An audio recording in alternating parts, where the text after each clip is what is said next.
Do you like to shoulder press, but you get a lot of discomfort in your shoulder? If you've ever experienced this, let's double tap on the screen right here. Let's double tap right here. And if you haven't, let's tag a friend who has shoulder day, but then complains of a lot of shoulder pain.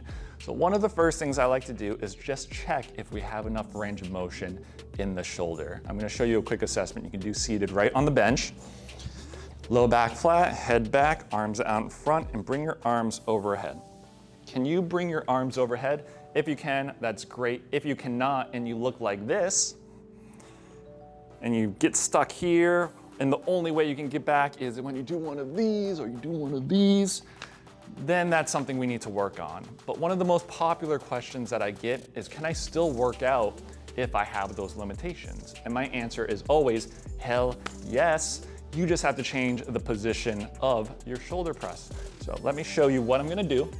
All we're going to do is go to a slight high incline. We're not gonna be totally upright, but we're gonna go to a high incline. Let's bring it down here.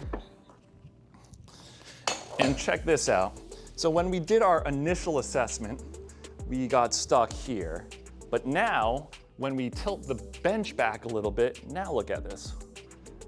Now we're in such a better position.